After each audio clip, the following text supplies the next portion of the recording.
আসসালামু আলাইকুম। কি অবস্থা সবার? কেমন আছেন? নিশ্চয়ই ভালো আছেন। ভালো থাকুন, সুস্থ থাকুন সেই দোয়া করি সবসময়। আমি সাহেদ সানি আর আপনারা দেখছেন SahedTube। সো আমি আমার ইমেলে আছি। ইমেলে একটা প্রশ্ন আসছে। এটা খুবই ইম্পোর্টেন্ট একটা প্রশ্ন। যে প্রশ্নটা উনি করছে এবং আপনাদেরও জানা উচিত। তো এটাই আমি আপনাদের সাথে শেয়ার করব এবং পাশাপাশি অনেক কিছুই আপনারা জানতে পারবেন। তো যারা আমার ইমেলে প্রশ্ন করে থাকেন ইম্পোর্টেন্ট হলে সেগুলো আমি ভিডিও মেক করে দিয়ে থাকি এবং আমার যে টেলিগ্রাম গ্রুপ আছে টেলিগ্রাম গ্রুপে অনেকে পিএম করে থাকেন। তো ওখান থেকেও আমি যখন ফ্রি থাকি তো প্রত্যেককেই রিপ্লাই দেওয়ার চেষ্টা করি, কিন্তু যেটা ইম্পর্টেন্ট বেশি হয় সেটার ভিডিও তৈরি করে থাকি। তো এই ইমেলটা করছেন শাহাবুদ্দিন ভাই। তিনি লেখছেন কি আগে আমরা সেটা পড়ে দেখি। আমি আপনার লিঙ্ক দিয়ে এফডিএস অ্যাকাউন্ট করেছি এবং লেভেল বোনাস ট্রেড করতেছি। আচ্ছা আচ্ছা ভাই, আমি একটা স্কিল অ্যাকাউন্ট ওপেন করেছিলাম 2020-এ, ভেরিফাইও হয়েছিল, কিন্তু এখন ওপেন করলে সেটা আর হচ্ছে না, পাসওয়ার্ড ইরোর বলতেছে। তাদেরকে মেল করেছিলাম কিন্তু দেখবে বলে খবর নাই। পাসওয়ার্ড রিকভারি দিলে এখন আর মেইলও আসে না। ওকে, ভার্চুয়াল চ্যাট করেছিলাম, তারা বলেছে ডাটাবেসে পাওয়া যাচ্ছে না। এখন আমার প্রশ্ন হলো, আচ্ছা বলে দেখছেন, ফার্স্ট অফ অল উনি যে প্রশ্নটা করছেন, আমার অ্যাকাউন্ট কি আর ফেরত পাওয়ার সম্ভাবনা আছে? ওকে, দ্বিতীয় প্রশ্ন হচ্ছে, আর যদি না পাই আমি কি আমার নতুন স্মার্ট এনআইডি দিয়ে নতুন করে ভিন্ন মেইল আইডি দিয়ে অ্যাকাউন্ট ওপেন করতে পারবো? এতে কি পরে অ্যাকাউন্ট ডিস্ট্রয় হওয়ার সম্ভাবনা আছে? উত্তরগুলো দিলে উপকৃত হব, মানে হতাম। তো এখানে আমি তার প্রথম প্রশ্নটার উত্তর দিই। হ্যাঁ, সেটা হচ্ছে, আমার অ্যাকাউন্ট কি আর ফেরত পাওয়ার সম্ভাবনা আছে? হ্যাঁ, সম্ভাবনা আছে, যদি আপনি প্রপার ডকুমেন্টগুলো তাদের সাবমিট করেন। ধরেন আপনি যে ইমেল অ্যাড্রেস থেকে অ্যাকাউন্টটা খুলছিলেন 2020-এ, সেই ইমেল অ্যাড্রেসটা তো আপনার জানা আছে, তাই না? আপনি করবেন কি, এখানে দেখেন একটা ইমেল অ্যাড্রেস দিয়ে দিচ্ছি স্কিলের, সেটা হচ্ছে help@skill.com। এখানে মেল করছেন কিনা আমি জানি না। যদি এখানে করে থাকেন তাহলে রেসপন্স পাওয়ার কথা 24 থেকে 48 ঘন্টার মধ্যে, অথবা সর্বোচ্চ গেলে 3 দিন। তো সেইখানে এদের যে ইমেল অ্যাড্রেসটা আছে help@skill.com, এটা আপনি দেখতে পাচ্ছেন এখানে, এবং ডিসক্রিপশনে লিঙ্কে ওখানে আমি দিয়ে দিচ্ছি, ওখান থেকে আপনি কপি করে নিতে পারবেন। এখানে আপনি যে জিনিসটা করবেন সেটা হচ্ছে তাদের মেইল করবেন পুনরায়, যে আমি যে ইমেল অ্যাড্রেস থেকে আপনার স্কিল অ্যাকাউন্ট খোলা হয়েছিল এবং ভেরিফাই করা হয়েছিল সেই ইমেল অ্যাড্রেস থেকেই করবেন।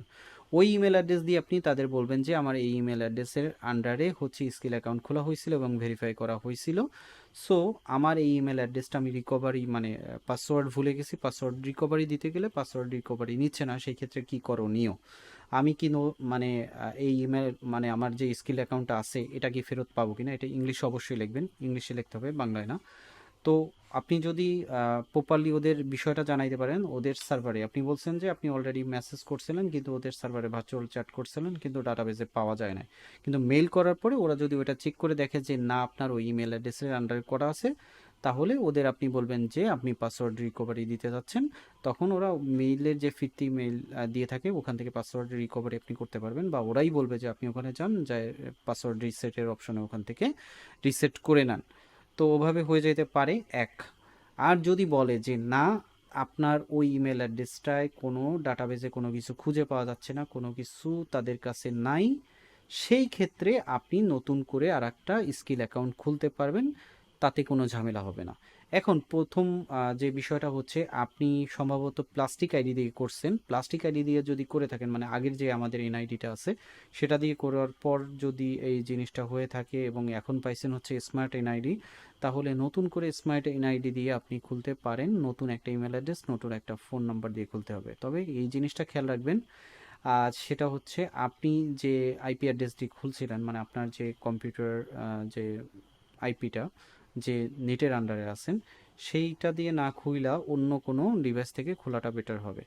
আর আমার চ্যানেলে তো ভিডিও দিয়ে দেওয়াই আছে, দুইটা পদ্ধতিতে আমি দিয়ে দেখাইছিলাম যে আপনার এটাকে ভেরিফাই করতে হয়। এখন দুইটা পদ্ধতি প্রয়োজন পড়ে না, আপনি চাইলে শুধুমাত্র ফোন ব্যবহার করে আপনি ভেরিফাই করতে পারবেন।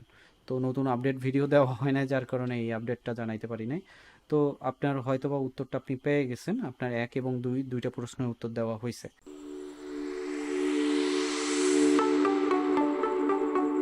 সবাইকে শুভেচ্ছা সাহেদ টিউবে। সঙ্গে থাকতে সাবস্ক্রাইব করে বেল বটনটি ক্লিক করে রাখবেন, কারণ পরবর্তী ভিডিও নোটিফিকেশনের মাধ্যমে সাথে সাথে পেয়ে যাবেন। এখন আসি এটা নিয়ে একটু ডিটেলস কথা বলি।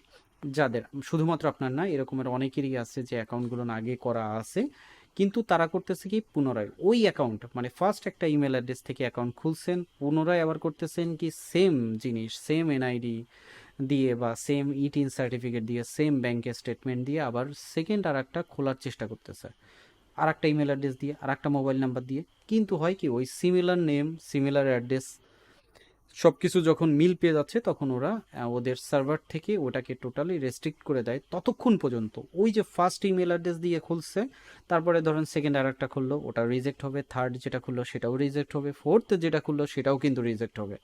তো ওরা যেটা বলে থাকে সেটা হচ্ছে ওই প্রথমটায় যাইতে হবে, প্রথমটায় যাওয়ার পর আপনি যদি ওইটাকে ভেরিফাই করতে পারেন ভালো, আর যদি ভেরিফাই না করতে পারেন তাহলে প্রথমটার ইমেলে যাওয়ার পর ওই ইমেল থেকে ওই অ্যাকাউন্টটাকে আগে ডিসেবল করতে হবে। ডিসেবল করার পরে তারপরে নতুন করে আপনি আর একটা অ্যাকাউন্ট ক্রিয়েট করতে পারবেন। তো এই কথাটা এই কারণে বলা, আপনার এখানে হচ্ছে আপনি বলতেছেন যে আপনার অ্যাকাউন্ট করা ছিল, আপনার যে ইমেল অ্যাড্রেস থেকে খুলছেন সেই ইমেল অ্যাড্রেস থেকে তাদের মেল করবেন। যদি ওদের ডাটাবেজে পায় তাহলে তো ভালো, আর যদি না পায় তাহলে বলবেন যে আমার এই ইমেল অ্যাড্রেস থেকে খোলা ছিল, এই ইমেল অ্যাড্রেসের আন্ডারে এখন নাই, তাহলে কি আমি নতুন করে খুলতে পারবো কিনা? তখন ওরা তৎক্ষণিক কি বলে দেবে, হ্যাঁ আপনি খুলতে পারবেন বা খুলতে পারবেন না, আপনার এই ধরনের কোনো ডাটা তাদের কাছে সংরক্ষণ করা নাই। আর সবচাইতে ভালো হয় আপনি যদি আপনার এনআইডিটা ওই ইমেল অ্যাড্রেসে যখন মেল করবেন, মেল করার সময় আপনি আপনার যে এনআইডিটা ছিল, যেটা দিয়ে ভেরিফাই করছিলেন আইডি ভেরিফিকেশন, সেটা আপনি তাদের সাবমিট করলেন। সাবমিট করলে হবে কি, তাদের ওই আইডি দিয়ে কোনো অ্যাকাউন্ট আগে পরে খোলা আছে কিনা সেই জিনিসটা তারা ফাইন্ড আউট করতে পারবে। তো হয়তোবা জিনিসটার উত্তরটা পেয়ে গেছেন আপনি এবং অন্যান্যরাও পেয়ে গেছেন। আর একটা বিষয় আপনাদের জানাই রাখি, স্ক্যামটা হয় কিভাবে এই সেক্টরটায়। স্কিল অ্যাকাউন্ট আপনি খুলেন নাই, বাট আপনার নামে কিন্তু অলরেডি খোলা হয়ে গেছে, আপনি নিজেও জানেন না। কারণ হচ্ছে কি, আপনি এমন এমন ওয়েবসাইটে রেজিস্ট্রেশন করতেছেন এবং সেই সব সাইডে আপনার তথ্য যখন চায় তখন বলতেছে আপনার এনআইডি দেন, আপনার পাসপোর্ট দেন, আপনার ব্যাংকের স্টেটমেন্টের কপি দেন।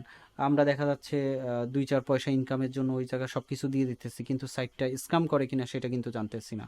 বেশিরভাগই হচ্ছে বাংলাদেশের রিলেটেড বা ইন্ডিয়া রিলেটেড, পাকিস্তানি রিলেটেড এইসব সাইটগুলো না, এই জিনিসগুলো হয়ে থাকে।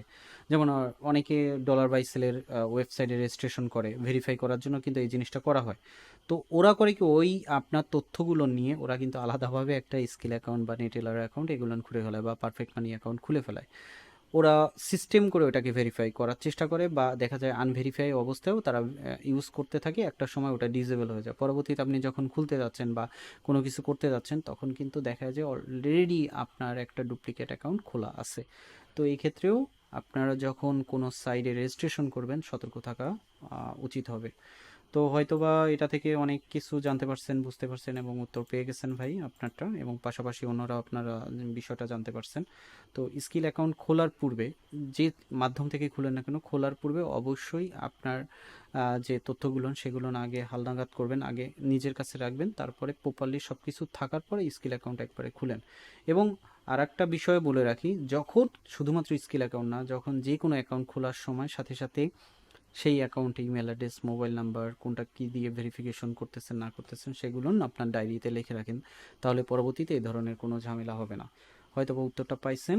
আর যে কোনো যদি আপনাদের এই ধরনের প্রশ্ন থাকে তাহলে ইমেল করতে পারেন, বা আমার টেলিগ্রাম গ্রুপ আছে, টেলিগ্রাম গ্রুপে জয়েন হয়ে পিন পোস্ট আগে পড়ে নেবেন, তারপর টেলিগ্রামে পিএম করতে পারেন। যদি যথাযথ প্রশ্ন হয়ে থাকে তাহলে আমি ভিডিও আকারে উত্তর দিয়ে দেবো, আর যদি ছোট প্রশ্ন হয়ে থাকে তাহলে তো যখন ফ্রি থাকি উত্তর দিয়ে দিই। তো এই ছিল আজকের ভিডিওটি, উত্তর দিয়ে দিলাম। হয়তো বা আশা করি আপনার উত্তরটা পাইছেন, এবং আমি যে পদ্ধতিতে বললাম ওই পদ্ধতিতে আপনি ট্রাই করেন প্রথমে, যদি হয় তাহলে ভালো, আর যদি না হয় তাহলে নতুন করে আপনি খুলে ফেলাইতে পারেন, কোনো ঝামেলা নাই।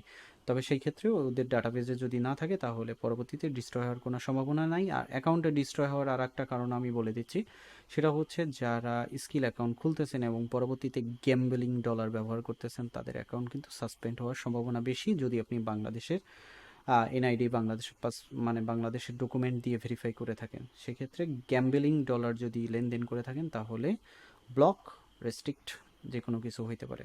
আপনি যদি স্কিল অ্যাকাউন্ট ব্যবহার করতে হয়, নন গ্যাম্বলিং ডলার ব্যবহার করতে হবে, সেটা আপনি ফরেক্স বা ফ্রিল্যান্সিং কাজে ব্যবহার করতে পারবেন। কোনো ধরনের গেমলিং কাজে ব্যবহার করতে পারবেন না। হয়তো বা উত্তরটা পেয়ে গেছেন। ভালো থাকবেন, সুস্থ থাকবেন, আল্লাহ হাফেজ।